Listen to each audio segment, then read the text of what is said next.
The Samsung Galaxy S20 Ultra is overkill in every sense of the word. It has a ginormous 6.9-inch display, a 108 megapixel camera with a 100x digital zoom, and a $1,400 price that could make Tim Cook blush. So is this flagship truly the ultimate Android phone, or is it just too much?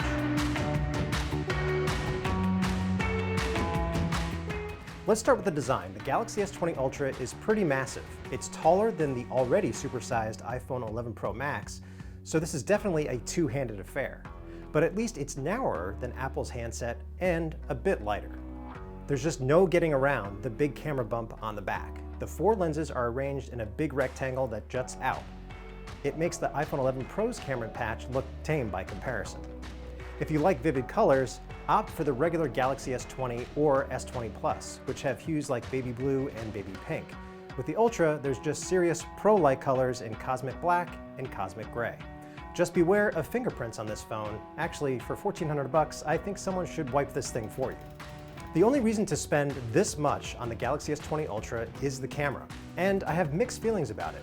Before we get into the specs, it's important to note that the S20 Ultra had some focus problems in our testing, especially with video.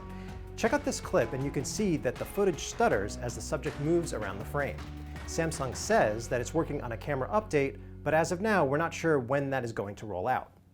The 108 megapixel primary sensor delivers a crazy high resolution, and it uses a process called nonabinning to merge 9 pixels into one. Plus, every one of the phone's sensors is larger than those on the S10, so the S20 Ultra can pull in more light. Check out this shot down 42nd Street. With the 108 megapixel mode enabled, I can crop in on a sign way in the distance, and I can make out the letters Big East, and you can't do that with other phones. So you're going to have lots of fun with this feature. Just keep in mind that you'll get better results when there's a lot of ambient light. I was more impressed with the 48 megapixel telephoto camera, which has a 4x optical zoom. It can also do 10x lossless zoom, which is basically a hybrid of optical and digital. There's also 100x digital zoom, but you'll see why that's not so great. We tested the 10x hybrid zoom by snapping a photo of the iconic Chrysler building from about 3 long blocks away. The S20 Ultra's shot looks a lot better than the iPhone 11 Pro Max, which is limited to 10x digital. However, once you get past 30x digital zoom, the S20 Ultra gets a serious case of the shakes, and it's nearly impossible to get a good photo without a tripod.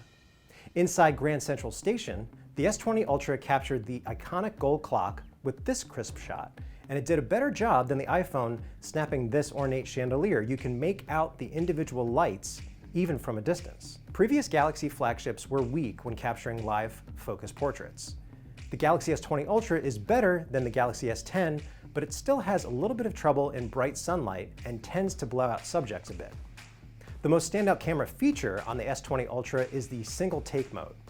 It basically does everything at once. It'll take a best looking still shot, a 12 megapixel ultra wide photo, a portrait with live focus mode, and it'll capture both a sped up video and a normal speed clip, and you can decide what you want to share. It's cool, but you'll need a subject in motion to get the best results.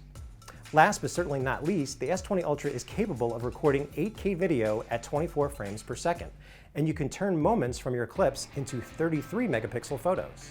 The Galaxy S20 Ultra's OLED display is big, bold, and beautiful, measuring a whopping 6.9 inches. And it's also very responsive if you activate the 120Hz screen refresh mode.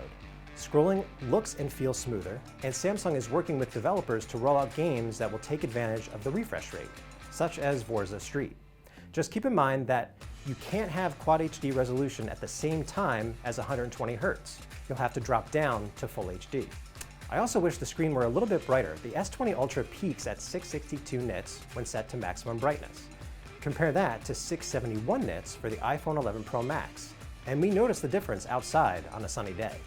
All Samsung Galaxy S20 handsets are the first phones on the market with Qualcomm's new Snapdragon 865 processor.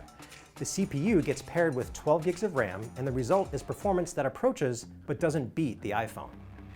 On Geekbench 5, for example, the S20 Ultra hit 3076 in the multi-core test, compared to 3517 for the iPhone 11 Pro Max. One of the S20 Ultra's handy time-saving features allows users to allocate up to 3 apps to be stored in RAM so that they launch instantly, and that number goes up to 5 apps if you opt for the pricier 16 gigs of RAM. So what about 5G? I'm glad that the S20 Ultra supports 5G, but the speeds can vary wildly based on the network and where you are. Using T-Mobile's sub-6 GHz networks, the S20 Ultra got anywhere between 5 and 32 megabits per second in Manhattan, which is not great, but we saw close to 100 megabits per second in Brooklyn. You'll get faster 5G on Verizon, but you need to be within line of sight of the node and outside for the best results. Samsung has stuffed the S20 Ultra with a ginormous 5,000 mAh battery, which is the biggest yet in a Galaxy S series device. We ran the S20 Ultra through our web surfing battery test, and the difference in battery life between the 60 Hz screen mode and 120 Hz was pretty staggering.